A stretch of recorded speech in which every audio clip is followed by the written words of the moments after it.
Hey kids, you're listening to a couple of annoyed grunt boys, and this is the 138th Simpsons podcast.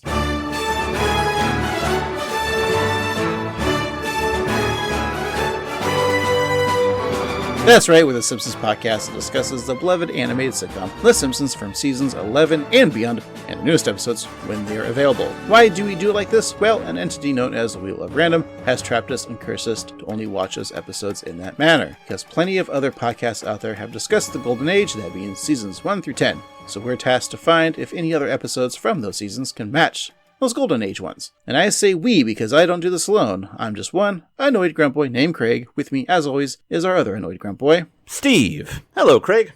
Hello, Steve. Look, we got to admit something on the podcast that It's true. we pulled a big old blunder. So for that, I'll hit this button. Boy, I really hope somebody got fired for that blunder. Now, if you don't know what we're talking about, and this is your first time listening, we have a device called the Wheel of Random, as you heard in the intro, who spun the wheel last week to have us talk about an episode that we haven't seen, and it landed on season 24, episode 9, was it? Mm-hmm. Called Homer Goes to Prep School. And by all accounts, we had never seen it, so we had to watch that episode. And that's what you were expecting this week. But listener Trevor pointed out to us, who emailed us at 138simpsons@gmail.com, like a day before record, so thank you for emailing us when you did, because if you recorded it after we recorded an episode, we would be shit out of luck. Yeah. Or we would just release it anyways. But thank you, Trevor, again for pointing out we did that in our 180th episode, which was a couple years ago, but still, our memories must suck. That could also have been a time when we were doing Beer Corner. It was an episode that came out in the summer, so a lot of times we're having fun. It's middle of the summer, we're sipping on brews, we're smoking some electric grass. Ow. So that could have been a contributing problem to that. But I guess I'll give you a little inside baseball. Usually it's cork with some string. That's your inside of a baseball. That's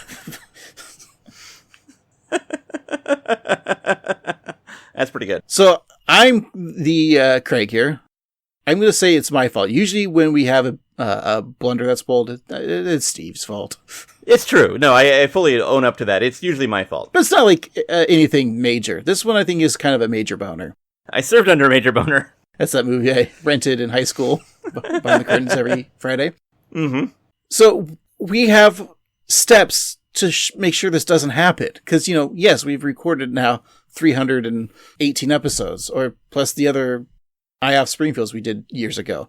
But, yeah, we're going to forget things. We're going to forget episodes.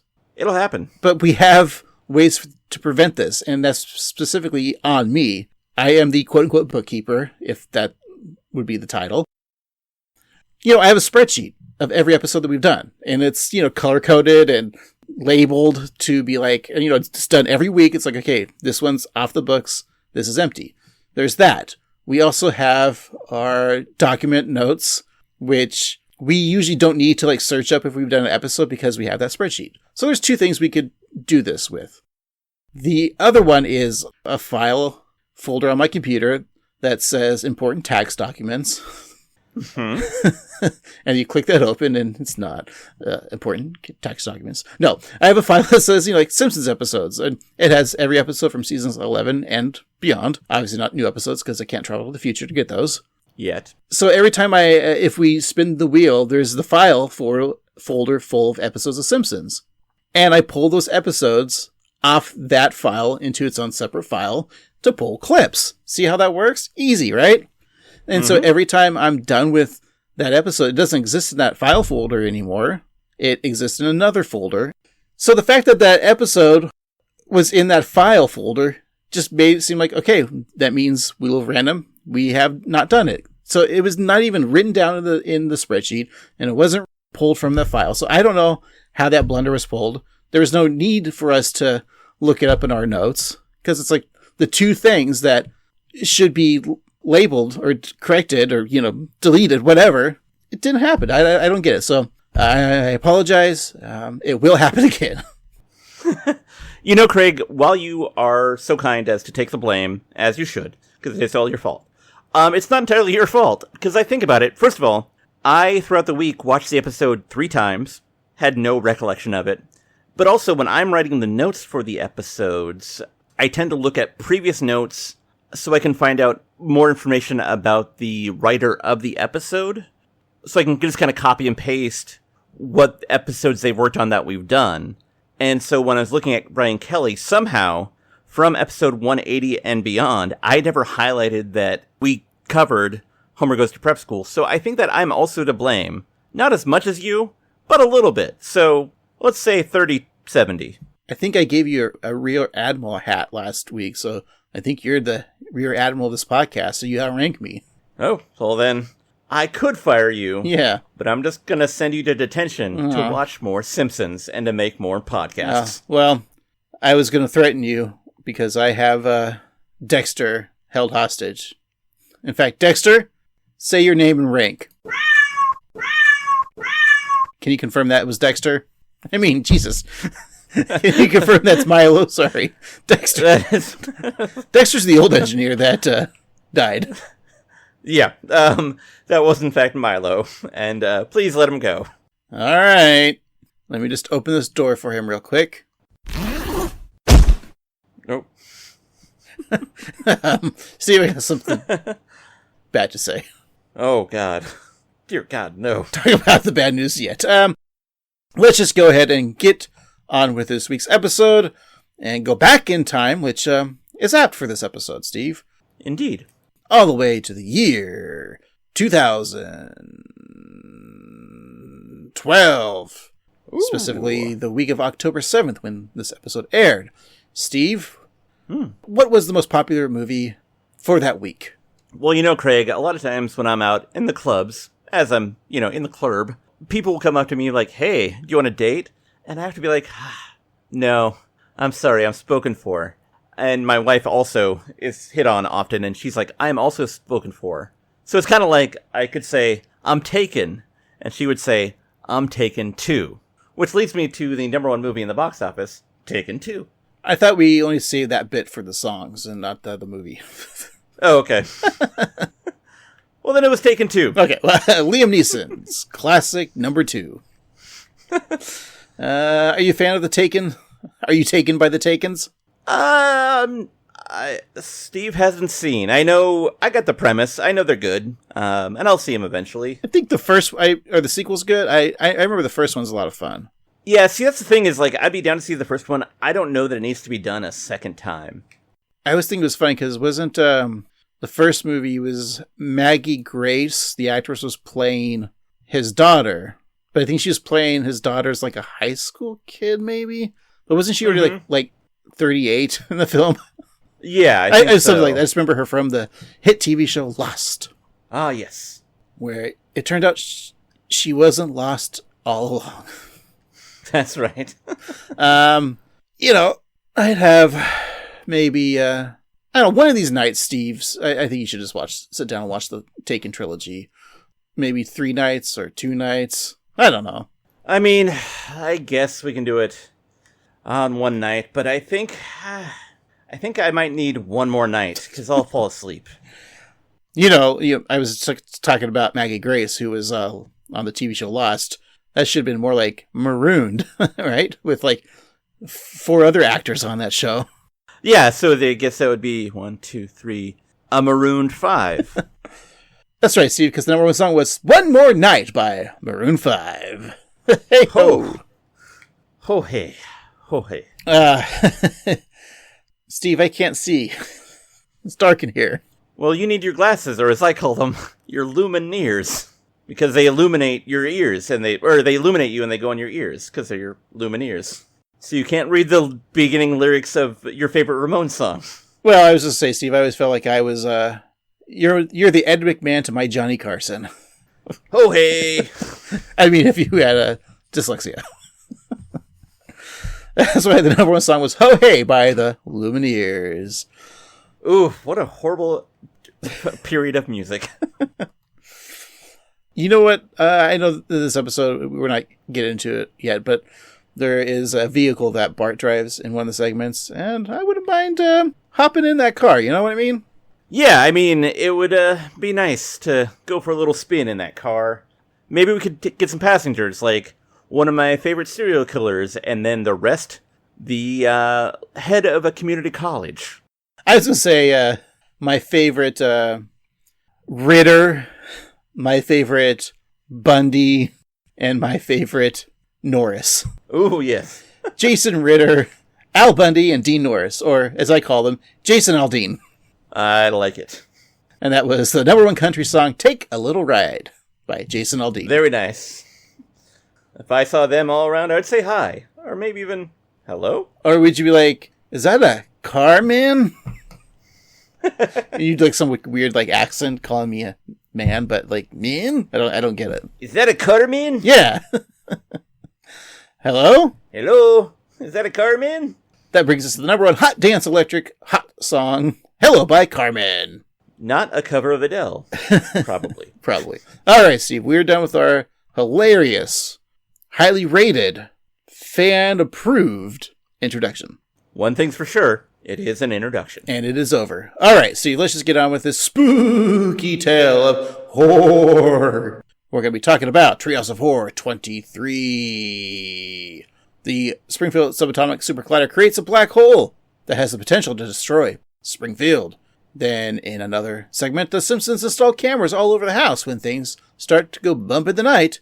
And then, finally, Bart travels to 1974 to buy a comic book at cover price, but inadvertently disrupts Homer and Marge's courtship. Whoa.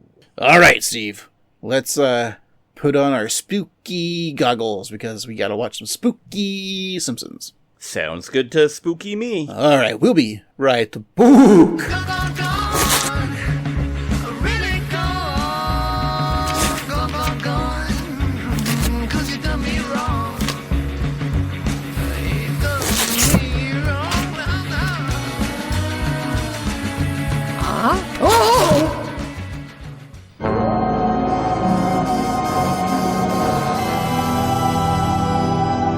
And we're back. Today we're talking about Treehouse of Horror 23. It's the second episode of the 24th season. It's episode 510 in the show's run. Originally aired October 7th, 2012. The nerd code is PABF17. Written by David Mandel and Brian Kelley. Directed by Stephen Dean Moore. And your showrunner, Al Jean. Alrighty. Brian Kelley is a writer. He's written for Conan, Saturday Night Live, News Radio, The Clerks cartoon, Futurama, and most respectably, Joey. And he's written 21 episodes of The Simpsons, and this is number 11 for us. It's actually the first one that he wrote. Other ones that we've talked about are Magical History Tour, Lisa the Drama Queen, Postcards from the Wedge, Moms I'd Like to Forget. He seems to like Marge. Homer Goes to Prep School. That's episode 180, by the way. Brick Like Me, the Lego episode, The Simpsons, and that is it. And then Dave Mandel is a writer, actor, director, and producer, and he was an executive producer and showrunner on the show Veep, and he also wrote a book about Veep as the protagonist Selena Kyle, as played by Julia Louis-Dreyfus. He also worked on Curb and Seinfeld. That's probably why Brian knows him. And he was on the script writer for Mike Myers' Cat in the Hat, which is, if you've not seen it, a chaotic masterpiece. And he also co-created the Clerks cartoon, again, with Brian Kelley. Clerks cartoon, 6 episodes, I think, but still some very funny animation. Indeed. If you find it somewhere, watch them. They're great. You know, I still haven't seen Veep, but did you say her name was Selena Kyle, like the Catwoman? I did say that. I don't think that's correct, though. I think it's Selena Meyer. Oh, there we go. I mean, I think Julie Louis-Dreyfus could definitely pull off Catwoman. I think so, yeah. Hollywood, the ball's in your court. Well, now we gotta do it. We're doing Seinfeld Batman. All right. But he's more of a Superman guy, but that's fine. I know. Okay, well, it's obvious that Newman's the Joker, right? Yeah. Oh, he's more like the Riddler. Yeah, he's kind of got a Riddler vibe. Actually, Banya should be the Joker, because he's so bad at jokes. His smile has very Joker smile. That's very true, yeah. And I can see, like, Batman taking the Joker out for lunch, and Joker's, like, just orders soup. Yeah. And then like, all right, we've had the meal together. Joker's like, we haven't had a meal together, Batman. I just had soup. Soup is not a meal. Yes, I like that. But we're assuming that Jerry's Batman. Well, yeah, that makes sense because if Elaine is Catwoman, they would have the on-again, off-again relationship. But then we're killing off two great recurring characters in Jerry's parents. Oh, yeah. That's You true. can't be Batman without dead mom and dad. Maybe he can be like Dick Grayson. No, that would be his girlfriends because they're so young in high school. I mean, I would go with Kramer. I mean, yes, we do get to meet Kramer's mom.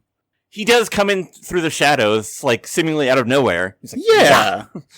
Fan favorite. I am the knight. All right, Kramer's Batman. Okay. Then let's go with Jerry Seinfeld as, well, we can't do Robin either because his parents were killed too. Yeah. How about the reporter from the first Batman movie, the Tim Burton one, that was played by Arliss? Oh, yeah. Robert Wool. Robert Wool, yeah. Let's just have him be Robert Wool's character from the first Batman. I like that, but we know that he's going to lose a court case and become a butler. So he has to be Alfred. Yeah, I'm sure Alfred's parents are still alive and living in Florida. Yeah, and Jerry's a neat freak, so it makes sense. And he At first I provides thought everything for Kramer. Oh, yeah. This is perfect. At first I thought you were going to go with, like, he'd be like Two-Face in the courtroom, but that doesn't make sense. No, I like this. Kramer, Batman, Jerry Pennyworth, Alfred Pennyworth, Elaine could be Catwoman, because Elaine could... I mean, is Elaine really Catwoman, though? No. But that's how we started all this, so... She's like Vicky Vale, right? Vicky Vale? Yeah. Yeah. I'll make her Batwoman. I don't care. Batgirl. Yeah.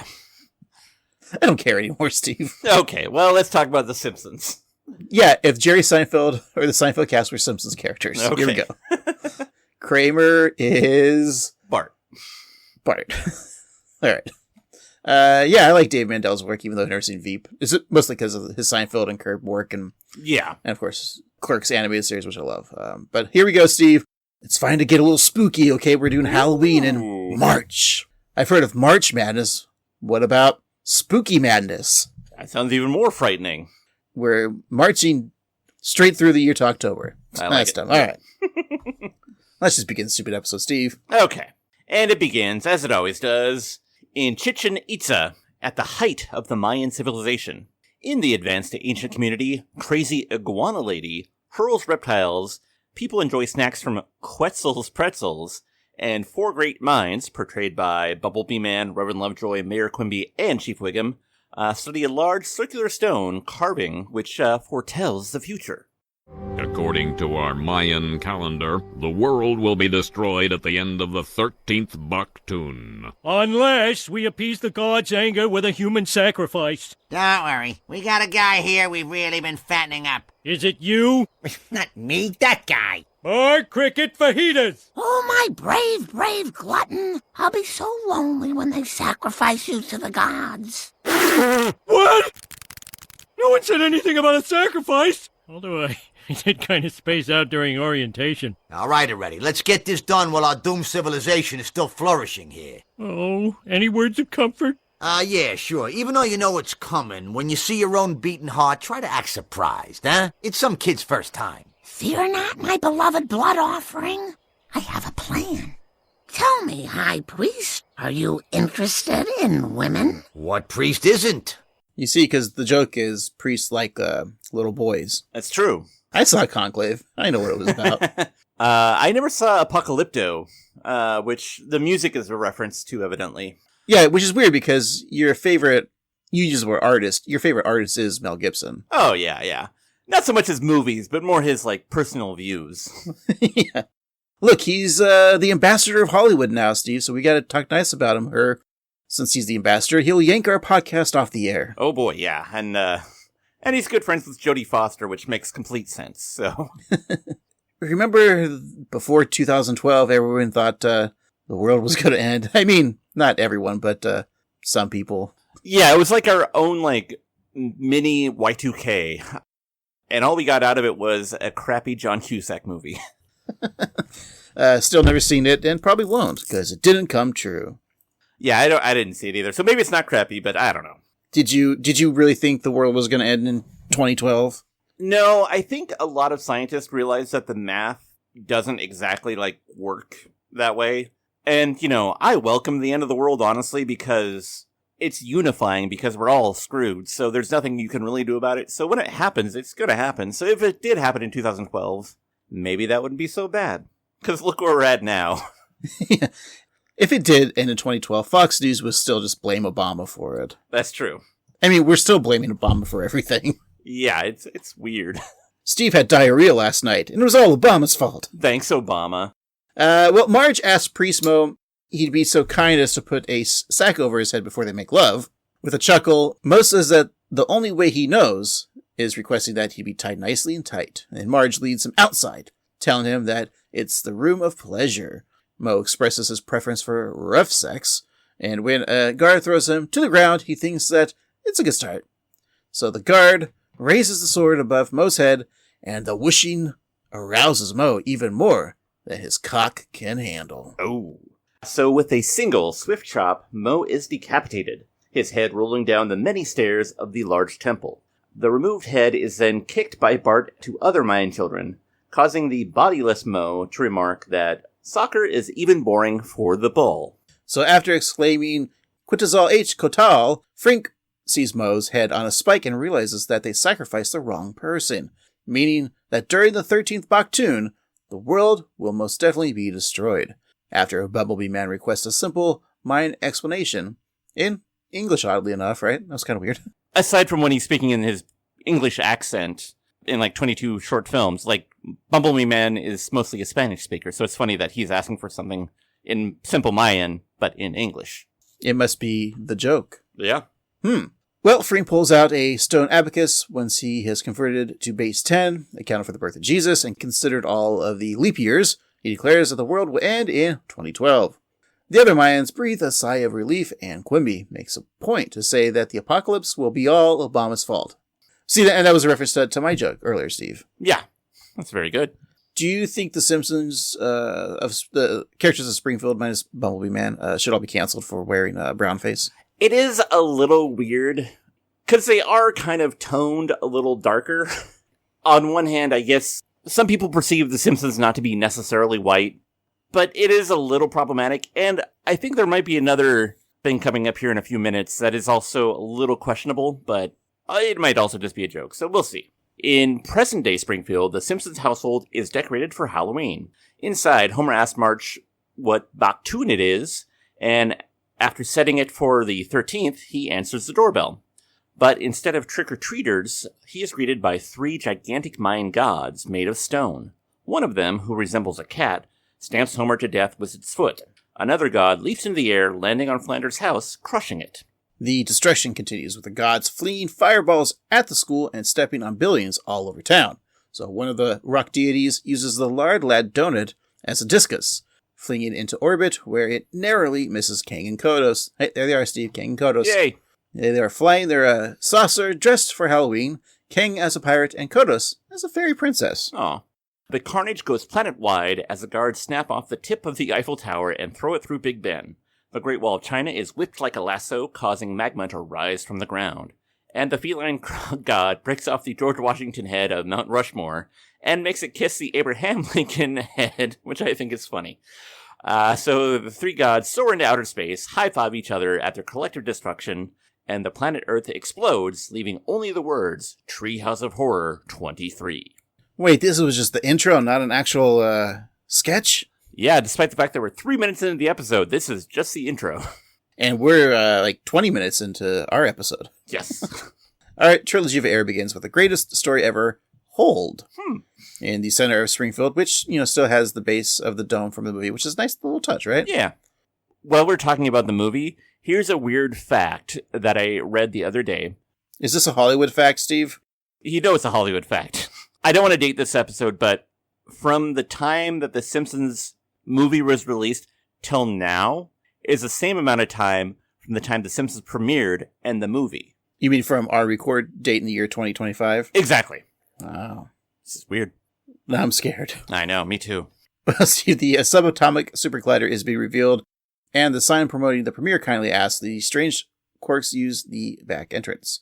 Mayor Quimby welcomes the townspeople to what he called the grand opening of their whatchamacallit, which was built in place of a new baseball stadium, thanks to a large part of Lisa's meddling.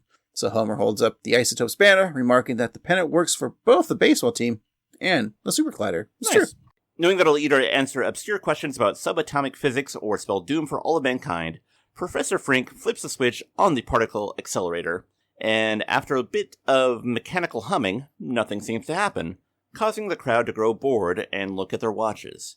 So the professor examines the screen and shouts, "Oh my god, particle!"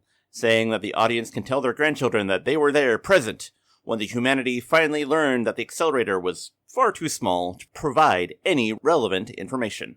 Of course, this is being a reference to the Large Hadron Collider, not Large Hadron Collider like I always read it, which was a big deal, and I don't know what happened with it. I think it retired, and it likes to write novels, and is married to a woman 30 years younger than him. She's like a classic music.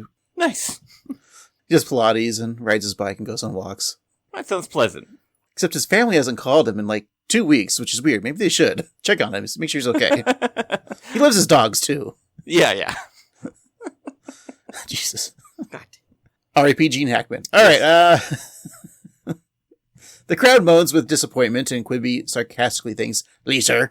And Lenny comments that the money could have been better used for war. Everyone shuffles out, but inside the accelerator, the action is just beginning.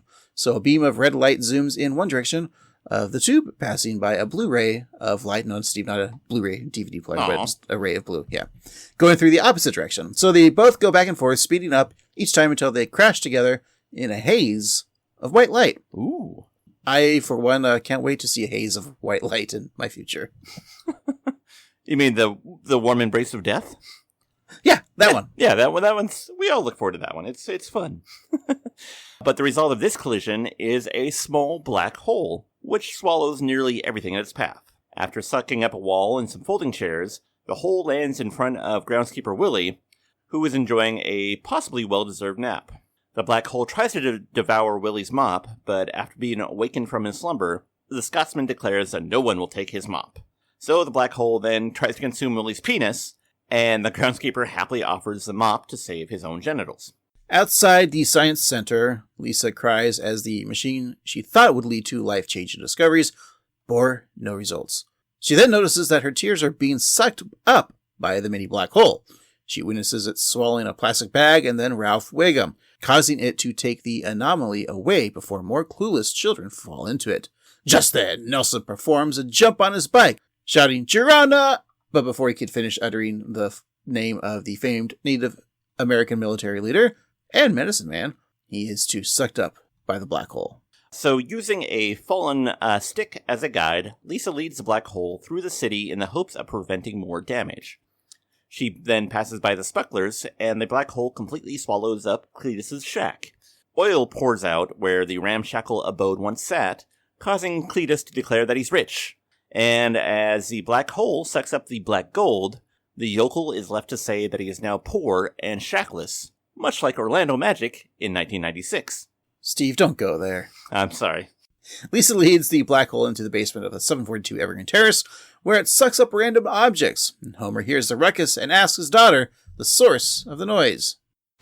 Lisa, do you have a stray dog down there?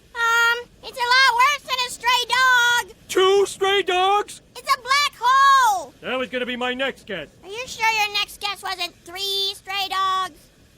Baby. A black hole? I'm sorry, can we call it that? Yes, it's the preferred term, and most scientists believe that what enters a black hole never comes out. But some think they may be a gateway to other universes. Hey, can it open a pencil bag for me? Help a brother out, PH. Woohoo! Ow!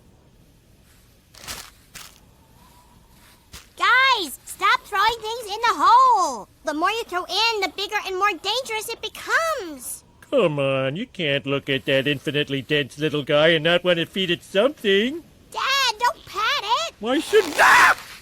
Yeah, so that's what I was talking about.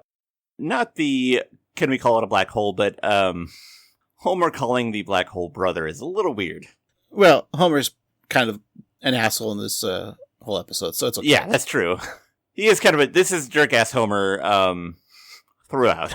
Right, and don't forget, this isn't canon, so it's okay. That's true.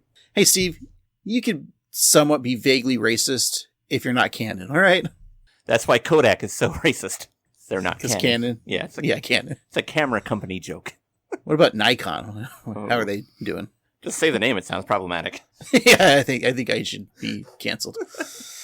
The bit of, Lisa, like, you were going to say 3 stray dogs, right? Yeah. That's pretty good. That's really funny. So Bart laughs as he sees when Homer reached into the black hole, his fingers on his left hand stretched to 3 or 4 times their normal size. So hearing this, Homer grabs Bart by the neck, finding that his new digits make him the ultimate choking machine. Marge puts a stop to the domestic violence and declares that a baby gate will be put around the black hole, and no one can throw anything else in it. Homer extends his very long pointer finger, but before he can make his point, Lisa points out how gross his finger is. So Homer puts his hand behind his back, and then reaches in to pick his ear. Do you think that, like, there should have been a scene where Bart pulls his pants down and puts his wiener towards the black hole? Who's the black hole now? That's worse than what Homer said. Later, Marge sneaks into the basement with a frying pan full of grease. She's aware that she shouldn't feed the black hole, but as we all know, grease brings raccoons. There's a t-shirt. Bart tries to feed his math homework to the black hole, but it spits it out. So he tries again, and once again, the small but mighty astronomical object spits it out. And Bart attempts to get rid of his schoolwork a 3rd time, stuffing the paper into the black hole with a broom. And the hole slurps up the broom, but then again spits out the homework. So when all that proves to be unsuccessful, Bart just pushes Miss Krabappel into the black hole. It's fun. That's a fun gag. So the Simpsons sit at the breakfast table while the black hole consumes everything in the house around them, from the sailboat painting, the phone, the lamp, the cable box, and everything in the kitchen cabinets. Bart attempts to pour syrup on his pancakes, but the hole sucks up the maple, and then each flapjack one by one, followed by the plate. And while Marge butters her English muffin, the hole inhales the center, leaving Marge to shout, "Quit bagling my English muffins." Homer wants to butter Marge's English muffin, if you know what I mean. Oh, yeah. Okay. Lisa observes that the black hole is expanding, and then asks the rest of the family if they'd like to admit to throwing things into it. Bart and Marge deny the accusation, and Homer asks if black hole is still around. So Lisa then continues her inquiries, wondering if the cat has been seen lately. And this causes Santa's little helper to moan suspiciously. So Santa's little helper pushed the little kitty into the hole. So mean. There's a clamor outside of the house, and Marge opens the door to see several Springfieldians, each holding stuff they want to get rid of. So the family all looks to Homer, who admits that it's possible that someone may have started a business called Magic Craphole Waste Removal. He then denies that it was him who started the business, but he then crosses his extra long fingers behind his back until they form a spiral. We then see a billboard for the Magic Craphole Company, featuring the hole with a top hat and a wand on one side, and CEO Homer smugly posing in a suit on the other. I believe Magic Craphole Company has been renamed to Tesla. Ooh, that's good. I'll see myself out. So the black hole then sucks up the house, the treehouse and family car, and comic book guy feeds it a copy of Disney's The Black Hole. And while the sea captain wants to toss a dolphin carcass, instead he loses his wooden leg and glass eye. We later see Robert F. Kennedy Jr. pulling up and taking that dolphin carcass off his hands. That's my carcass. Lisa warns the town people that the hole is not a lawn and leaf bag, and that one more thing goes in, it may reach critical mass. And Lisa backs away in fear. Well, at a nearby baseball field, Milhouse hits his first ever home run.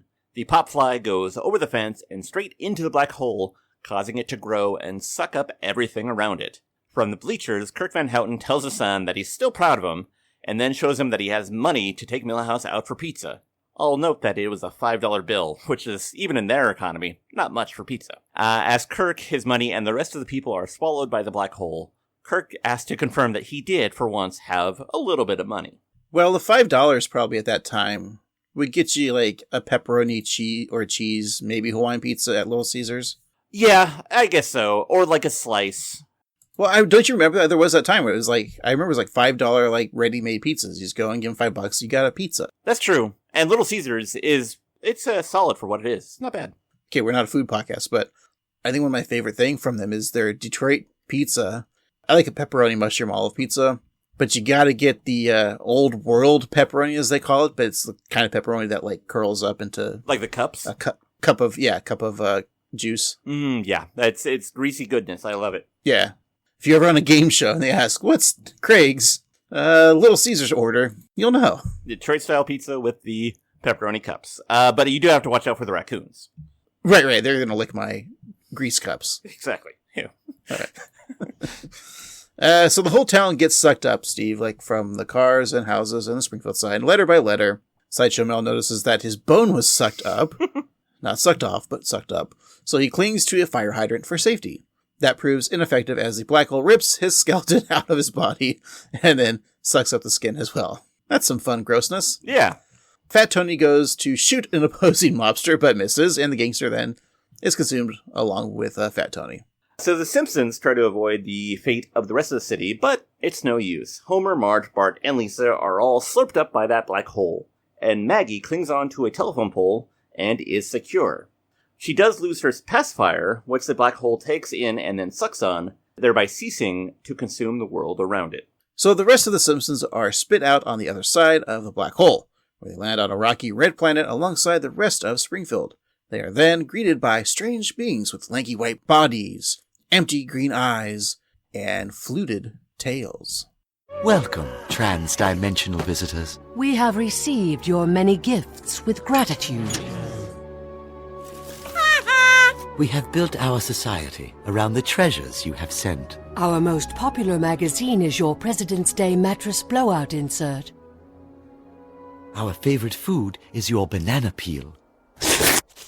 And we listen to all our music on the most wonderful device ever created, the Zune. Zune, Zune, Zune. Treasures? Gifts? You got it all wrong. That stuff is just our old... Wonderful stuff. Enjoy it. Zune. So does this mean then Maggie is all alone on Earth? That, I think, is what that implies, yeah. Huh. Or is all of Earth still being sucked in by the black hole? So eventually she shows up. Oh, no, because the pacifier stopped it, right? Right, so I think that she's left alone in the world. It's like if Home Alone met Baby's Day Out. I'm thinking this needs to be a new spinoff. What do you think? I think it's great, yeah. She might make her way to, like, Shelbyville. Mm-hmm. And a family will probably adopt her. Oh, I like this. The new Shelbyville family. All right. We'll work on the characters and get back to the listeners next week with the plot to Maggie Simpson, Shelbyville PI. That's right, I'll write a script out later today. Just have AI do it. All right, that's fine. The Zune. Zune was like a short-lived punchline, but it was the Betamax of a generation. Yeah, people don't understand what Zune was. If they don't, it was a MP3 player, but more than that, Steve, it had I think it also had video, and this was before I think iPod video, and iPod touches. By all accounts, like Zune was a better product than the Apple iPod, but they came into like the market way too late. Yeah, Apple iPods were already the market leader. Yeah, I think at that time, Apple was having their cachet moment, and Microsoft was kind of considered less than. Well, you had Steve Jobs, who was alive at the time, like really smart on making Apple cool. Like Apple became your identity. Like it wasn't just your boring gray computers that have always been around. And the marketing campaign with John Hodgman and Justin Long. What's Justin Long, of here's a cool young guy and here's a dorky white dude. Like that's I'm a Mac, I'm a PC. If you didn't have an Apple product, you were like a dork. Like that was kind of the mentality. Yeah, exactly. And so, people had the iPods and after the iPod Touch and the iPhones, like that was it. Now, since Steve Jobs, in my opinion, has been gone for a while, like I feel like Apple's not as cool as it used to be. I think the coolness of Apple died with him. I think so, and I don't think they've really innovated since then. The weird, like, 3D things, the glasses that are like $1 million, nobody bought those. I will say that I do use Apple products just because my brain doesn't like selection. Right. And I get overwhelmed by choices. Like, the problem with, like, an Android phone or a Microsoft computer is there's so much customability. Like, you can change fonts, you can change, like, logos and, like, that. I think you do that with Apple. You can, but it's not as, like, easy. And so, like, there's a clean layout that I just am familiar with and I don't have to think about. And so my brain is less cluttered. But that's not to say that Apple is inherently better. In fact, I don't know that it is. It's comfortable to me. Yeah. R.I.P. Zune, I guess. There was a funny joke on a recent episode of Abbott Elementary where one of the children asked the teacher, who's like a millennial, what were iPods like? And that is just so disheartening to think about, like, that's a generation before. I miss, like, the basic iPod. Mm-hmm.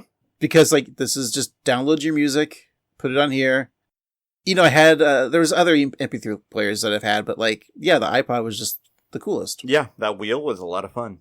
I was like, I can't replace the iPod Touch. Because, like, it was like, well, this is all it does. I don't need a calculator on it. I don't need, right, to play games. You know, one thing that's kind of nice is I don't have to sit down in front of a computer and, like, plug my iPod into it and then curate all the songs, download. Because, you know, you have things like Spotify or Amazon Music or even Apple Music. They just look for a song, listen to it, or YouTube, you know? Yeah. Spotify, it's okay. Yeah. I don't want to say it's great. I mean, I use it. It's just, you know, it's shitty to content creators. It is. And, like, the concept of random is not a thing in Spotify. Like, yeah, that's what frustrates me, and the way that it treats its content creators, for sure. But their podcasting software, great. No, it's shitty too. Yeah, it is. One thing that the iPod lasting legacy does have, and if it wasn't for them, we wouldn't be here talking to you right now, is the podcast. Yeah, that's one of the things that you know, the Zune didn't have. Like Apple Podcasts, like all you could get your podcast at the time was pretty much Apple Podcasts. Mm-hmm. Thanks, Apple. Thank you, Stephen Jobs and Tim Apple. All right, can we go to our second scary story, Steve? Alrighty, our second scary story is entitled Unnormal Activity, and it begins with Homer holding a camcorder to a mirror, filming himself. He bought the camera because of odd occurrences that have been happening at the Simpsons home in the dead of the night. He then pans to the staircase where the word beware is written on the wall in blood. The camera then turns to Maggie's blocks, which spell out get out. And coincidentally enough, the movie Get Out would release for another 5 years after this episode. Pointing the camera back into the mirror, Homer tells the future viewers that if the footage is found after they're all dead or missing, to please remember him as a hero. Bart then walks in and complained that Homer forgot to pick him up from Little League.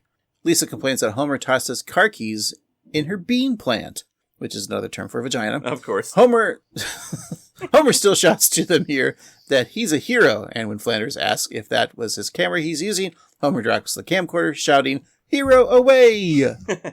So on night 1 of the taping, Homer sets up the camera in his bedroom and then asks Marge if she wants to snuggle. And Marge is actually reluctant to have sex with the camera on, but Homer insists that he turned it off. Marge points out that there's a red light, but Homer swears that he isn't filming. Homer then whispers to himself loudly, "Note to self, edit out my lies."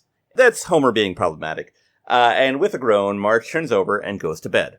Yeah, this is a filming someone without their consent in obviously the most vulnerable states. Mm-hmm. And, you know, one would argue it's like, well, they're married, but that doesn't excuse it. Yeah. So, kids, be cool and always consent to things, you know. Consent is key.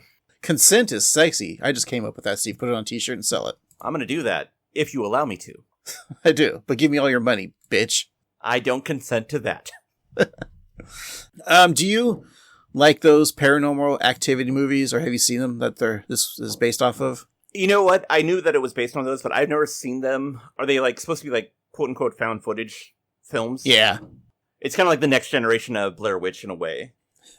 Yeah, there's a bald French man who has an English accent, who's the captain, and there's a horny tall dude with a beard that all the ladies like, and then there's Worf.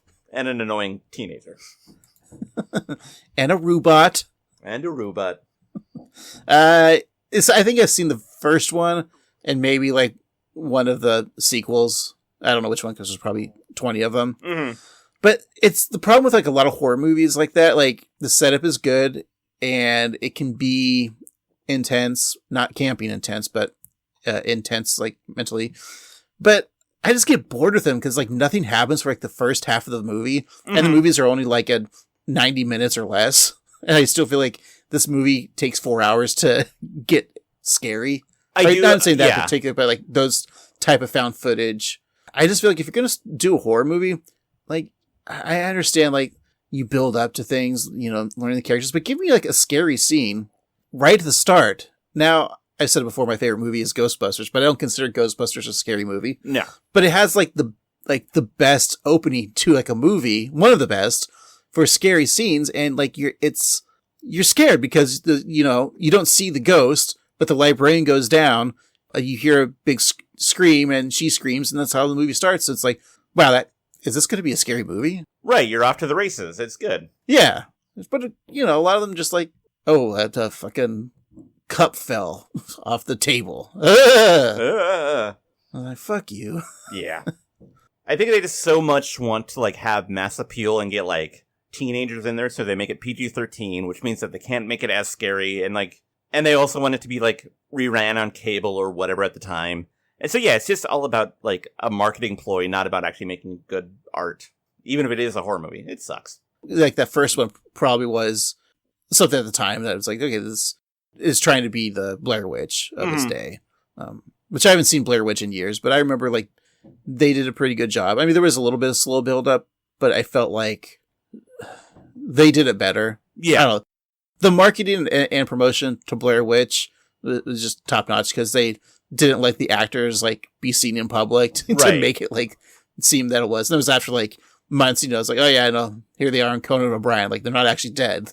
Right, and, like, they're actually real people, and it was a movie. There was a great, like, documentary on Sci-Fi about the Blair Witch, about how it, like, was seemingly real, which is a great piece of, like, marketing as well. Like, they created a really good buzz around it, and yeah, I think it was really well done.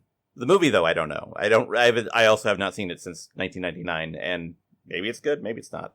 Steve, do we need to do on our Patreon that we'll eventually get to our spooking October month, and we'll watch it again? Yes, our spooking, frightening October month. Yeah, okay. All right, Steve, back to The Simpsons. The night continues without incident, and Marge and Homer tossing and turning in bed, fast asleep. And everything seems normal until 3:08 a.m., when the door opens, and a blanket floats off the bed. So the closet door creaks open, and from it, one of Homer's golf clubs floats out of the bag and to Homer's side of the bed, hitting him over and over again. You know, Homer and his famous golf clubs. He loves to golf, that Homer. So the footage shows the couple still in slumber until 4:45, when Homer and Marge are awakened by a loud thud heard downstairs. Marge rushes to see what's happening, leaving Homer in bed, asking her not to kill the monster without him. Marge screams, and Homer runs towards her, until he's surprised to learn that they have stairs in the house, which he then proceeds to fall down, step by step by step by step. That sounds like a crappy reboot of a crappy 90s TGIF show, Steve. Which was just a crappy reboot of the Brady Bunch, yes. Yeah. Homer takes the camera and heads into the living room, where things have been torn up. Marge cowers in fear, as the side table next to her goes up in flames, and then the couch has been torn in half. Lisa asks what is happening, and Marge defensively states that she's sure she doesn't know, and Homer tries to console his daughter, and the following day hires Raphael to install cameras all over the house. Oh, sweetie. Sometimes a mysterious invisible being from hell waits for a family to go to sleep, then kills them. Now go to bed. What? School night. Now, you're sure I bought enough cameras and extended warranties to catch that ghost? Sir, whatever happens in this house, these cameras will pick it up. Ooh, I can't wait for tonight's massacre. I like that, Homer assuring Lisa that sometimes this just happens where you get killed by a weird entity. So that evening, the closed-circuit footage captures Bart in his bed while Milhouse is asleep on the floor. Another camera shows Lisa dreaming soundly in her bed, and once again, Milhouse slumbers on her floor, weirdly at the same time. Maggie is safe in her crib, and her blocks have spelled another message: leave now. All right, I'll go. Thank you. So in the primary bedroom, Marge bolts up from the bed and wordlessly walks over to Homer. She stands there, unmoving, for several hours, and Homer stirs awake, seeing her and saying hello, Marge growls, and Homer thinks it's an act of seduction. So he pulls off his blanket to reveal himself in only his tiny whities, asking Marge if she likes what she sees. So Marge groans again, leading Homer to tell her that he enjoys it when she doesn't say words. Ugh, I don't like that. Again, like that, Homer. Gross Homer. At 4:09 in the morning, Homer goes to the bathroom to urinate. As he pees, he sings a melody, as do we all. Marge climbs out of bed and stands in the doorway as Homer continues to hang dong and piss for another 23 minutes. Marge stands there completely still, and Homer continues to stand in front of the toilet, one hand on the wall, the other on his hogs, until 5:14, meaning that he stood there peeing for an hour and 5 minutes. Have you ever timed your pees? I don't think I could set the timer and hit start by the... Like, I pee pretty quickly. I don't know. There are times, like, I drink a lot of water, so I pee often, but not long. I mean, usually the morning tinkle is the longest. Yeah. Yeah. It's also, like, the most, refreshing. Mm-hmm. Yeah. Well, Chief Wiggum arrives to see the commotion, and using his pinky, he tastes the flames and declares it to be hellfire. Clancy states that someone in the family made a deal with the devil, and now the devil wants his due.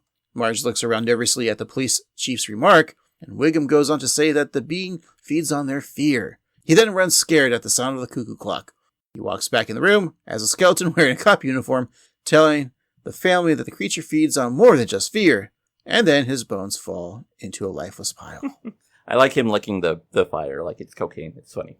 2 weeks later, on night 15 of the footage, Marge and Homer sleep soundly. Maggie is nestled in her crib, this time the block spelling out the phrase, "too late." A gust of wind blows the door open, and the blocks disappear. Maggie is picked up by an invisible force and then is put in a baby holder, which is then strapped onto a body that isn't there. A diaper bag is packed, and a car seat is taken, when Marge walks in, blocking the doorway. Give back my baby! We had a deal. Mom, what's going on? Don't act so surprised, Marge. You knew this day was coming. Let's see what we're dealing with here. It's Mo with wings. Mo Sislak? Come on, he's much more hideous and evil than me. Yeah. I brought this on us all. It began when I was a girl.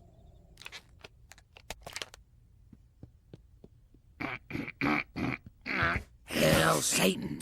What are you doing? Trying to summon the devil. Why? Nothing good on TV. We have no boyfriends. We're bored. Something to do. Hail, Satan, the minister of sinister. Rude dude with the bad tooth. Save us, Marge. We'll never make fun of any man you date or marry. Mr. Demon, could you come back for my sisters later? Very well. You have 30 years. Have you ever hailed Satan, Craig? Yeah, probably. Yeah. Yeah. It's just a thing you do as a teen. Yeah. Dear Satan, help me pass this test. Yeah. Or if they're, if Satan's a cab driver. Mm-hmm. Then you say, Satan. Yeah. The cab. How about you? Yeah, I mean, please hide that boner. Please let the Chicago Cubs win. Satan, Hide That Boner, a country song you wrote? Yes, it was. #1 on the charts. For this week or next week? Next week. All right. Stay tuned, folks, next week. So the literature that Patty and Selma are reading to summon that devil is Pride and Pentagrams, The Joy of 666, and a collection of Life in Hell comic strips, which is a lot of fun. Created by Seth MacFarlane, right? Exactly. So the demon then warns young Marge that in 30 years he will take her favorite child. So we cut to 30 years later, and the hellspawn covered in baby powder is packing up Maggie and her belongings.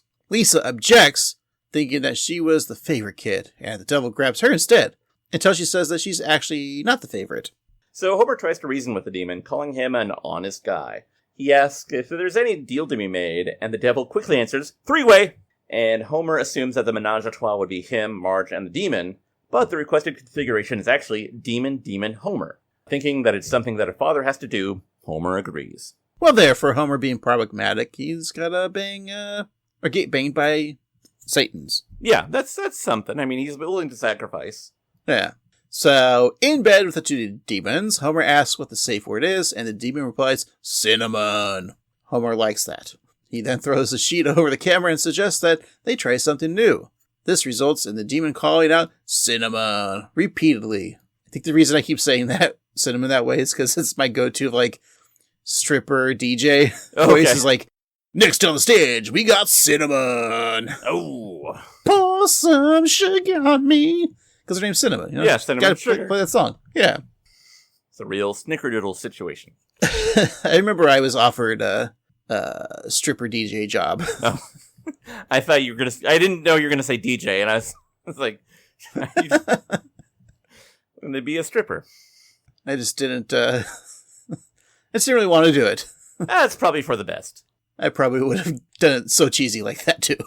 But that was the end of the paranormal activity, Steve. So let's bring up our next and final frightening tale, Steve. Alrighty, and that fable is entitled Bart and Homer's Excellent Adventure.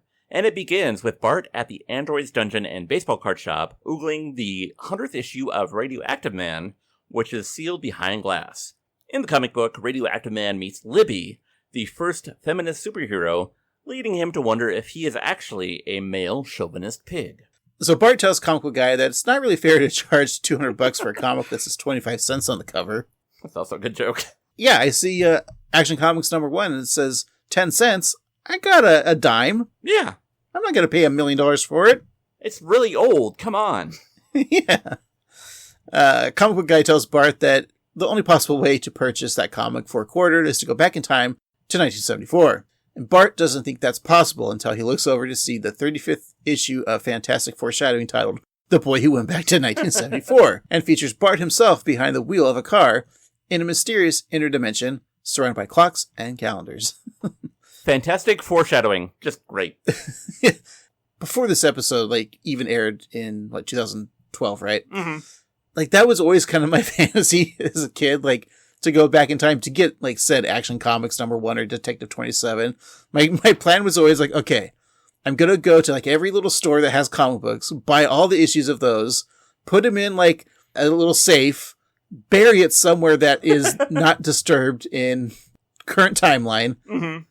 and then dig them up, and then be like, hey, look, I got all these copies of Action Comics, like, I'm a billionaire, and they're, like, in, like, pristine condition. Yeah, that's smart. Yeah, it really is. It's a good fantasy. So, yeah, I like that.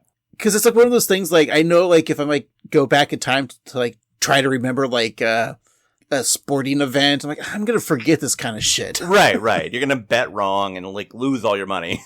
So how many copies of each? Should I get, like, 10 each? Like, Detective and Action Comics? Yeah, I think that's good, because you don't want to get too many, because then you'll flood the market, thereby, like, causing them to lose their value. So you just need enough that you can go from town to town selling them, or, like, letting them accrue in value, too. Right, and don't say I have 10 copies right away. Just be like, hey, I found this copy. And then once I'm, like, rich enough, I could hire people, my lawyer, to, like, go to, like, a comic book person and be like, hey, we have this copy of Action Comics, get it verified. Mm-hmm. Because I'll be anonymous at that time. Yeah, I love it, Steve. All right, build me a time machine. I'm on it after I finish that script for Maggie in Springfield, or in Shelbyville, PI. Maggie PI in Shelbyville. Just have AI do it. Have AI build us a time machine. Okay. All right, thanks.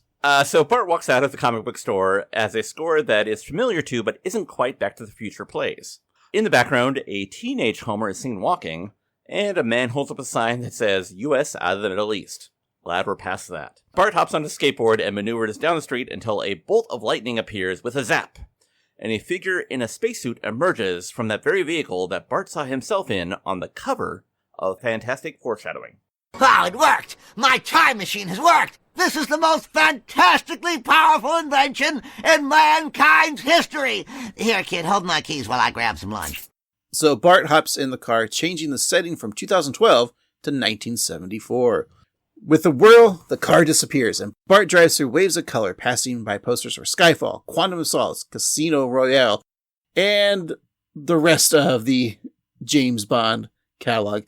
It's hard to scroll and stop, and I got to GoldenEye. They got GoldenEye. They have all of them in order, and it's really hard for me to on this computer to pause because they got after Casino there is Die Another Day. Then it should be The World Is Not Enough, but I can't scroll, Steve. I can't scroll. It goes really quickly too. But eventually he gets to the Roger Moore era with For Your Eyes Only, Man with the Golden Gun, Spy Who Loved Me, Live and Let Die, Moonraker. I think it's funny that they chose James Bond to be the signifier for time travel. Now that I think about it, the MGM Amazon, or the Amazon purchase of the James Bond, we're going to get a time-traveling James Bond, aren't we? Oh, probably, yeah. So yeah, he lands on 74, because that's when, I guess, The Man with the Golden Gun came out, which is one of my favorite Bond movies, because it's the stupidest one. Bart takes off his seatbelt, saying that he won't need that anymore, even though seatbelts were kind of required by law in 1968. Thanks, former president candidate Ralph Nader. Maybe if Bart hadn't gotten back in time, he would have won in 2000 and we'd be in a different world. Probably not. No. So Bart steps out of this time machine into 1974, Springfield. The pawn shop is now a store called New Things. The Aztec Theater is playing Cosmic Wars, The Gathering Shadow, and a man holds up a protest sign that says, U.S. into the Middle East. Bart declares that it's time to get his desired comic book and explore a time where nobody is mad at George Lucas.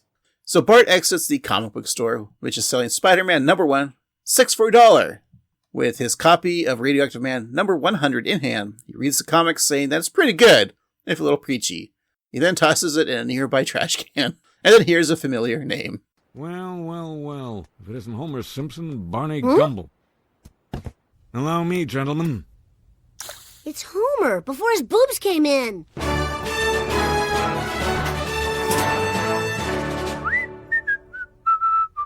Hey, Homer. Who are you? I'm your unwanted son from the future who killed all your fun. Well, you little... Excuse me, is this room 106?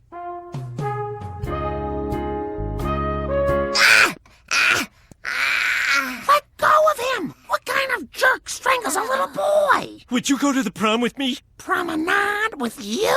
Forget it, Bob. It was love at first sight and you ruined it! It was not love at first sight. What do you know? I know who I'm in love with. You're looking at him. You're an idiot. You're the idiot. Don't act like I'm the first person that ever said that. You are the first person who ever said that. Shut up and go to the prom with me. You're an idiot. Nobody's ever called me an idiot.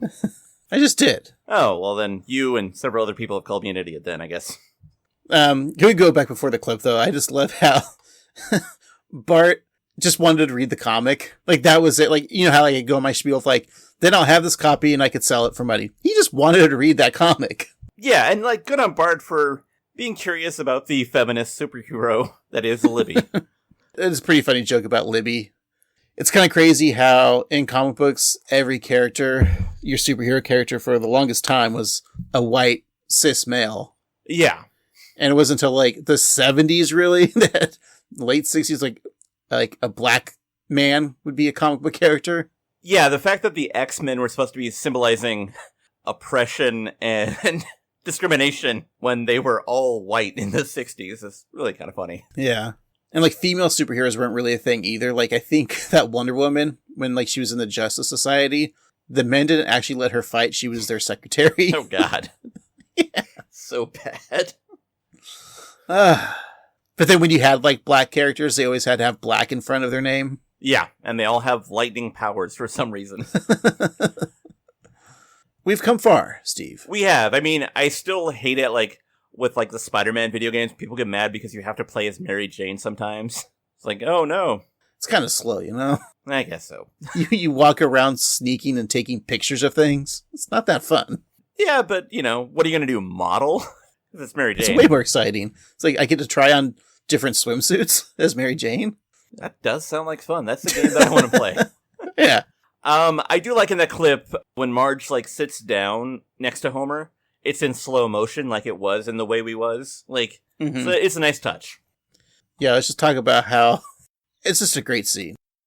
Seeing Homer for who he is. Like, Homer's just doing, like, Homer antics, and, like, Marge's like, what the fuck is going on here? Like, you're strangling a boy, and then Homer just being like, shut up and go to the prom with me. Like, it's also a weird reaction. Yeah. If a boy came into your classroom as you as a high schooler being like, I'm the unborn kid who's going to ruin your life. I don't know. Like, even if he was saying that, I don't think my first intention would be like, oh, I should choke this person. Like, I'd be like, what are you talking about? Yeah, you're just like, I have to go now. This kid definitely has issues. Mm-hmm. And I think how she says prom, she says promenade, like in the full text. That's great. Fun scene, Steve. Bart wonders, if Marge and Homer don't get together, what will that mean for him in the future? Or, well, actually his present, which now is the past. He looks at a photo of himself in the smartphone, and then his image begins to fade away. He thinks that he'll cease to exist, but then another photo appears on his phone, this one with Bart in a tuxedo standing in front of a mansion. This leads Bart to think that maybe, if Marge and Homer don't hook up, his life may be a hell of a lot better. Bart instructs teenage Marge not to marry the ape that is Homer under any circumstance. Meanwhile, a young Homer writes on the chalkboard what he thinks are Marge's only two options. 1, go to the prom with him, or 2, cry so hard forever. Marge agrees to follow the advice of the strange young boy in the classroom, and Bart runs off, Homer chasing behind. So Bart hops into his time machine as a hip, younger Monty Burns and a teenage Waylon Smithers walk down the street. Can we also mention how funny the time machine, obviously supposed to be a parody of the Back to the Future DeLorean, is just a Toyota Prius? Yeah, that is really funny. Also, while we're talking about time travel, it's The Simpsons and it's a Halloween episode, so it's fine. But like, clearly the math doesn't work, because if Bart's 10 and it's 2012 and he goes back to 1974, that would, but it doesn't matter. It's fine. I'm okay with it. Yeah, me too. I just want to point it out so nobody on the internet gets mad, but we get it. Also, it's weird that Burns is hanging out with a teenage Smithers, but that's fine. Don't forget, Steve, in canon, Smithers' dad was Mr. Burns' assistant. Oh yeah, that's true. So maybe this is after Smithers' dad died and he took Waylon in. Yeah, maybe it's an intern situation, so I guess that's fine. So Bart is set to return to a future where he is either rich or is allowed to stand in front of a rich guy's house. Whichever it is, Bart figures it's better than the existence he is currently living in. So he sets off for the present day, unaware that teenage Homer has snuck into the back of his Prius. So in present day 2012, teenage Homer is upset that a kid has ruined his future. His anger is distracted as he sees a sign for ice cream that has cookie dough in it. He then eyes an electronics store displaying several televisions showing an episode of Itchy and Scratchy. He is stunned by the unnecessarily big TVs and by the fact that there's a Thursday night football now. Homer remarks, the globe feels so warm and that he is so in awe of the future. Chief Wiggum rides by on a Segway scooter, fast asleep, and Homer thinks that maybe that's not so great. Meanwhile, Bart arrives at the mansion where he sees his new life. Here's your smoothie, sweetheart. Why would I suck smoothie when I can suck face with you, Mrs. Artie Ziff? My dad is Artie Ziff? Indeed, which makes you Barty Ziff. Oi, caramba. Ahem. Good morning, beloved son. Enjoy your luxurious life, including your own bully butler. Will that be ha-ha, sir? Give yourself a wedgie. Excellent choice. I've met some jive turkeys in the 70s, but that turkey's a jivest. Hey, you! This is my peeping tree! Young me? What brings you to the present? I traveled through space and time to make Marge settle for me because she doesn't know better. Well, if we put our heads together, we could think of a plan. I gotta ask, what happened? Was I in a forest fire or something? I love comedy exposition. Mm-hmm. like Bart's like, Artie as if explaining to the audience, like, you are rich now. Like, this is very funny. But yeah, we get John Lovitz back as Artie Ziff, which is a lot of fun. I also like the way that Marge's hair is a little different. But I especially love Bart and Lisa. Bart with the Jew fro and saying oi caramba, and then Lisa saying achem. What I also love too is something that has always annoyed me in the first Back to the Future movie. So clearly when, spoilers for who haven't seen a 40-year-old movie, Marty's house, like they don't really have a good house and a good family, right? Mm-hmm. Everyone's kind of shitty to each other. It just seems, your lower middle class 80s household, right? Mm-hmm. But then all of a sudden, when he changes the past, his parents are a lot like younger and hipper. The house itself, like, in the interior is a lot cleaner and more modernized.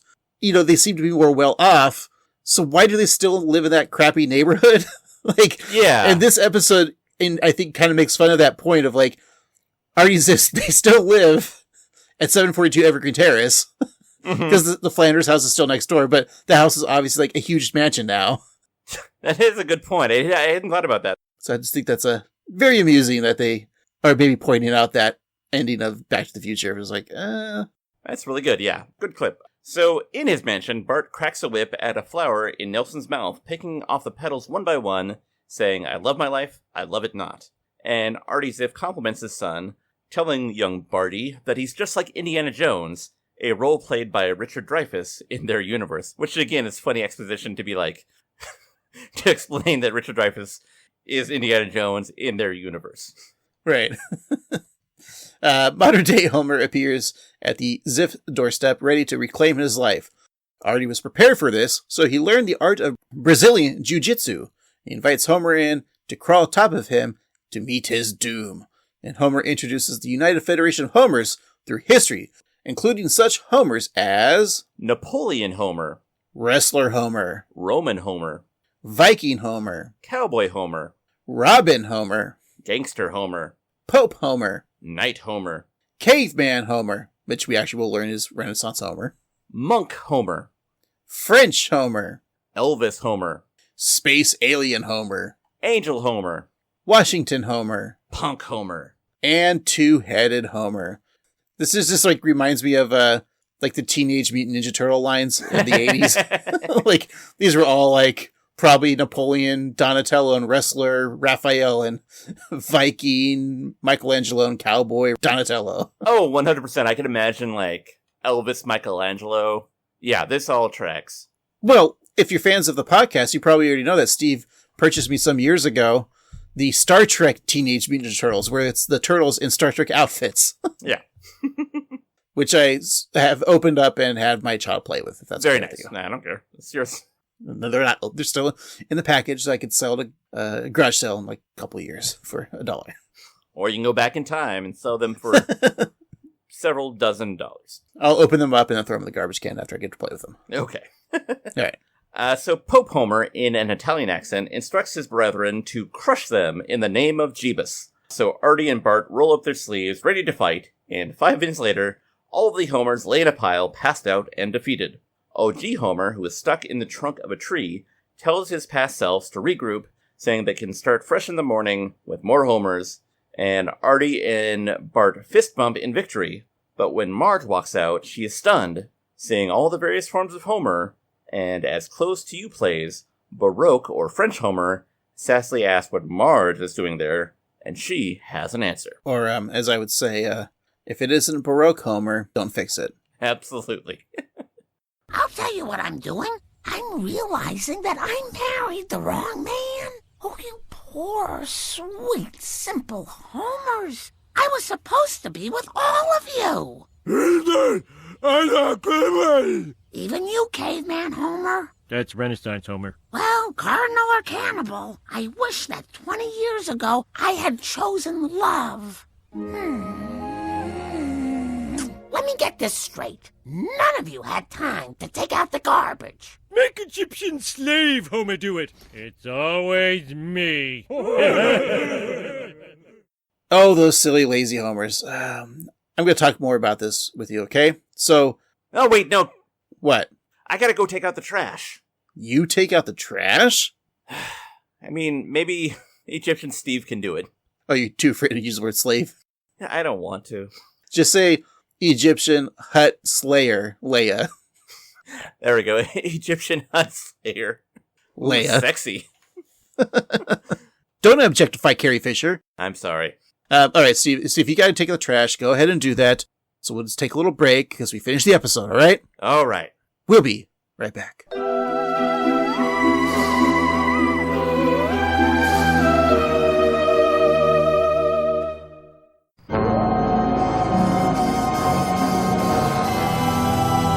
All right, we are back. Let's finish up Treehouse of Horror 23, so we never have to talk about the scariest of episodes of Simpsons of all time. The Lady Gaga episode? No, the Elon Musk. Ah. All right, Steve. Let's just get into it. We're going to talk about some of our favorite jokes. We're going to rank the segments from which we like to the unlikest, but we all love them equally, Steve. Mm-hmm. We'll find the jokes and the presents. Wait, what do you mean presents? Well, you see, every episode we find something from the episode that could make as a gift. And since this is a particular 3-part episode, maybe a gift from each segment. I don't know, at least I did that. Not sure if my partner did. We'll find out what we're watching next week. So that's our plan. So let's just do it, Steve. Let's rip open the boxes, and I'm going to give you a segment. I'm going to give you a gift from, well, there's 3 segments. I'm still going to give you a gift from the opening title credits, and that is a artfully done painting of Mount Rushmore of the George Washington head ripped off kissing Abraham Lincoln. I love it. So you can display that above your new bed. Ooh. In your new domicile. Very nice. And then from the black hole segment. Won't you come? Thought about giving you a large hard-on collider. But I thought that's not appropriate. No. So instead, I got you a subscription to the President's Day mattress sale catalogs. My favorite publication. I love it. Good articles. And then from our second segment, the Unnormal Activity, I got you a set of golf clubs that a ghost can beat you with. And finally, from our third segment, I went ahead and got you Radioactive Man number 100 is not what I got you. I'm sorry. Aw.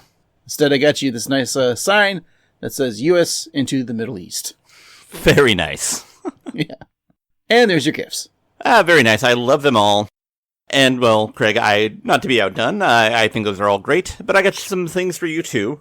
From the opening segment, you're an experimental eater who needs more protein in your life. So I got you some cricket fajitas. From the Black Hole episode, I got you a great piece of technology, a Zune, so you can put on all of your favorite music and videos, but not your podcast, because podcasts are dumb, as this podcast clearly proves.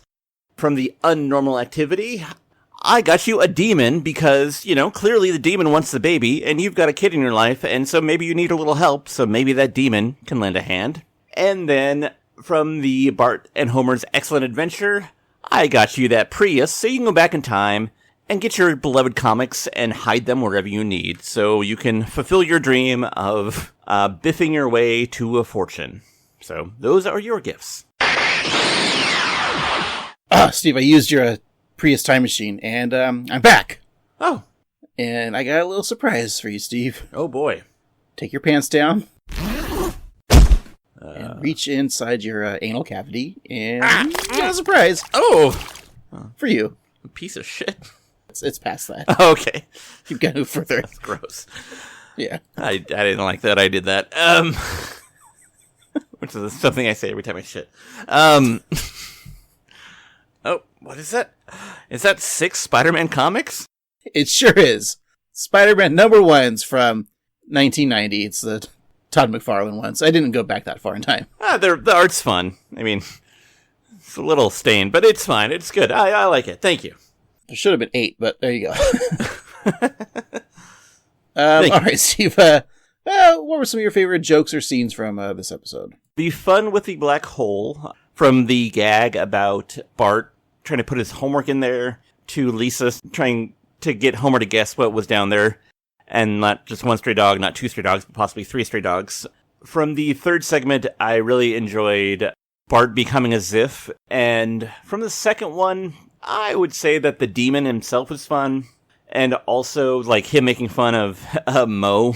The joke about having a Life in the Hell comic to summon Satan. So, those are some of the things that made me laugh. What about you, Craig? I think I agree with you in the black hole segment with Bart and his homework, and then finally the Kerbopple thrown in.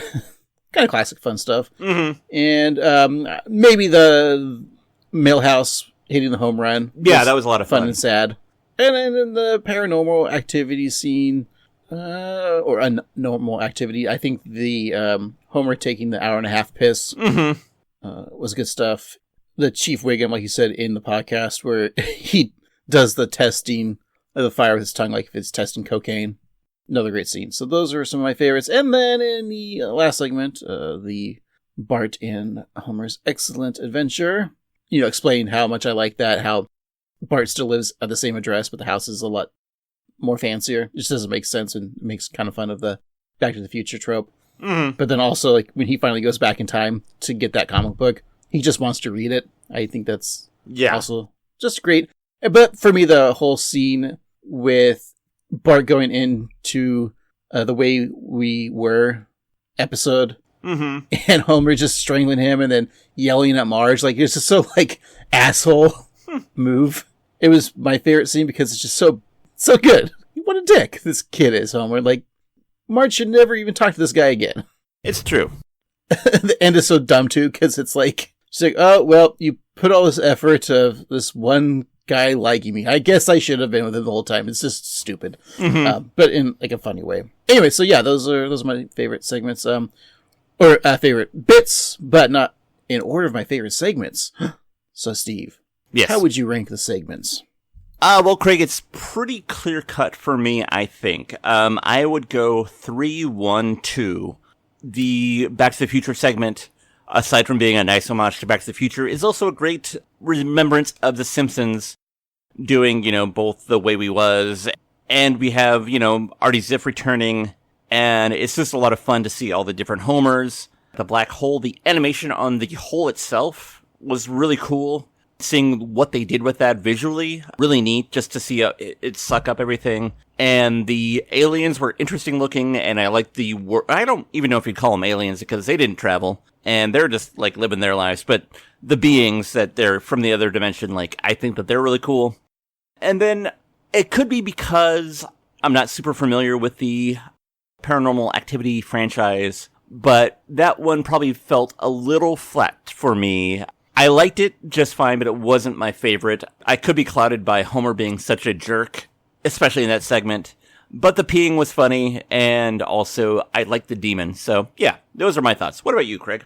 On a lot of Treehouse of Horror episodes we reviewed, we have different opinions, but I think you are on the same side of the right this time, Steve, which is me. I'm the right. Of course. I always think of you as being right, as in right wing. My favorite part of the chicken, the right wing. With the white meat? The left wing is just doused in liberal tears. That's how I eat it. Okay. No, I think the third one, not just because Back to the Future, one of my favorite movies, and then also the title's a pun of Bill and Ted's Excellent Adventure, another great time travel comedy. One of my favorite movies. Yep. Just the dumbness of making the point of, like, how silly time travel movies can be and poking fun of that trope. And it's amazing after, like, 23 or 24 seasons that they never really did a Back to the Future parody. I think it's mostly because when you do the Treehouse of Horror, you try to stay on the side of horror or scary. But, science fiction is also scary in itself. It is. Back to the Future 2, very scary scenario when he went back to the alternate 1985, which is our current reality. Mm-hmm. So yeah, 3 and then 1, which was, of course, the black hole. And then number 2, of course, is the paranormal activity, unnormal activity, which, same with you, like, not fans of the movie. I mean, it's because I've only seen, like, 1 or 2, but they're not my jam. Usually, Raspberry's my jam. That's a good one. Homer, like, being a little bit more problematic in it. I just feel like maybe at that time, too, that found footage trope was maybe already tired. Yeah, I think that's a good point, because, like, the first one came out in 2007, I think. Okay.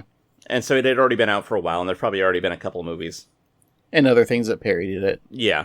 So there we go. We agree to agree, which is great. Very nice. All in all, Steve, just give us a high or lows. Like, was this a fun Treehouse of Horror? If you gave it a ranking, that thing you do. Thanks, Tom Hanks. It is a lot of fun, this episode. It's a little disjointed with the Mayan opening. I get what they're doing with it being the 2012, and then you're timely with the Hadron Collider, and then the other two are less timely. But one thing that I will say about the episode as a whole relative to other Treehouse of Horrors is it's not very gory. I know we did get, Moe decapitated, and then Sideshow Mel sucked off, sucked up into the black hole. And we had Wiggum as a skeleton. So there's some carnage, but like, usually I feel like this is a really good chance for the Simpsons to be really kind of disgustingly like violent.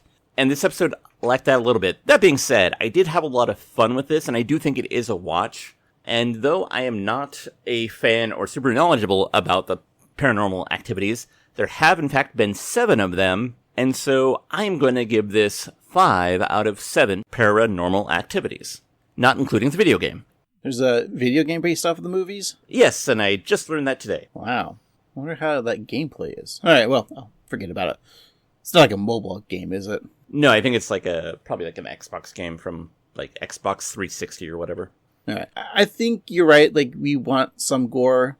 It's nice to have a sci-fi element, so even though like we like the first one and the third one, which is more heavily on the sci-fi, I need more blood and guts. I need more blood and guts Murphy in this.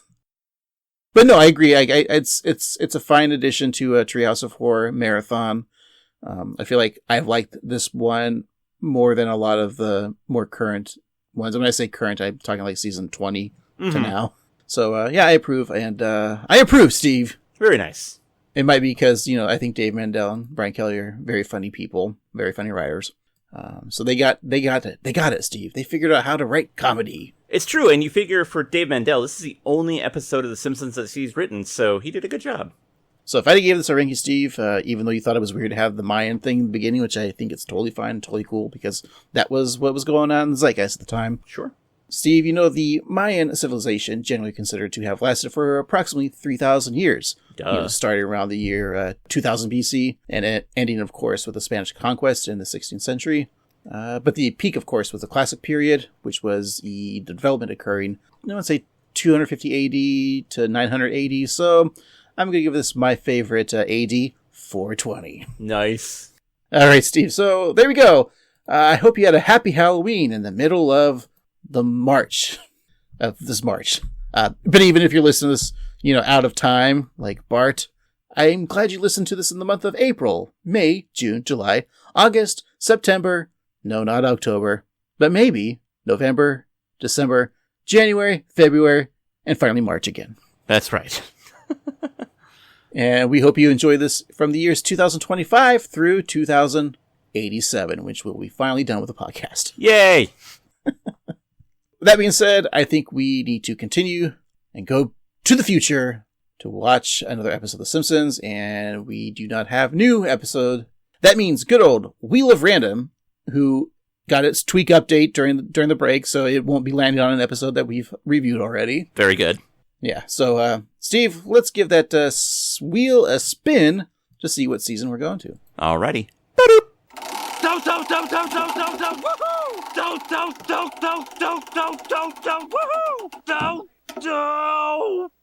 All right, we have season 16. Season 16. All right, let's go spin it for the episode number. All right.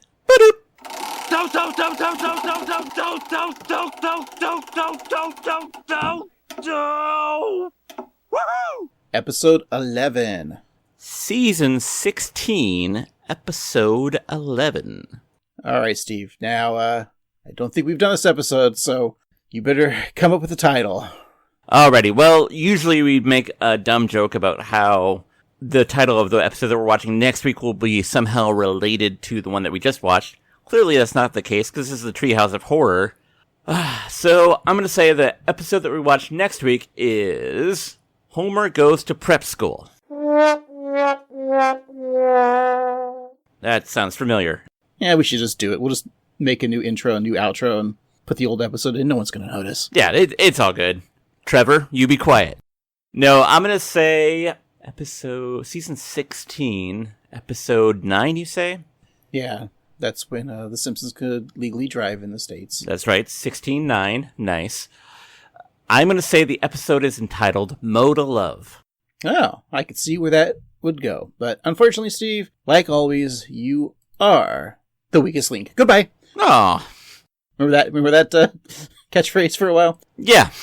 Possibly because maybe during season 16 that was popular to say. Because we are not watching that. The title is in fact called On a Clear Day, I Can't See My Sister. On a clear day, I can't see my sister. What do you think that episode's about? There is a solar eclipse in Springfield. Bart is punished by Skinner to go outside to watch the eclipse, and Lisa is congratulated for her good science award to see it, and Bart looks directly into it, thereby losing his vision temporarily. And so it's a scent of a woman situation where Lisa has to lead Bart around, and he gets a pet alligator for some reason. I don't remember the movie that well. And then in the B plot, Homer has to go to the south to represent his cousin, Vinny. Well, you got some words right. Yay! Like the words Bart and Lisa. You might have said a and. Mm-hmm. All right, so you're close. From the actual synopsis from the Simpsons wiki, it says Lisa becomes fed up with Bart's teasing and takes out a restraining order against him, while Homer takes a job as a Sprawl Mart greeter. Oh. Now, I checked the files. We haven't watched this, so I think we're good. Let me just double check one more time. I think we're good, Steve. Okay. I looked at the spreadsheet and it was red, and I was like, oh, Craig, you did it again. But then I saw the number. It's like, okay. No, I didn't do it. Yeah. All right, so I think we're good. Do you have any recollection of this episode originally aired? March 6th, 2005. I don't think I do. I think it's possible that I may have seen it, but it does not ring a bell. This episode is 20 years old. Wow. It just turned 20 a couple days ago. That's crazy. And in my head, it's still a new episode. Yep. Yeah. All right. We're going back 20 years. This is like if we were doing a podcast in 1995, talking about an episode of Welcome Back, Kotter from 1975. Which we will do on our Patreon in Kotter Month. Yeah. Steve, we have Gary Busey playing himself, and Jane Kazmarek as Constance Harm. So, yep, written by Jeff Westbrook. So we all know Jeff. Ah, yes. Thanks again, everyone, for listening, and especially to listeners who point out our boners. We like it when you see our boners. And you could do that by emailing us at 13simpsons@gmail.com, which, of course, is our preferred way. But if you want to use social media like Threads or Instagram or YouTube, it's at 138simpsons. And hey, if you're so kind, go to your favorite podcatching app, leave us 5 stars or the equivalent, and write a review, but it needed to be an actual review. You can just tell us what you would do if you had a time-traveling Prius, or God forbid, a time-traveling Tesla. Don't forget to go to tpublic.com/user/annoyedgruntboys for some Annoyed Grunt merch. We still currently have our new Board in the USA shirt. It's a great looking shirt, and it'll look great on you. That's right. Thank you so much for listening. All right. I have been Annoyed Grunt Boy Craig. And I've been Annoyed Grunt Boy Steve. And remember, stop throwing things in the hole. Grease Springs Raccoons.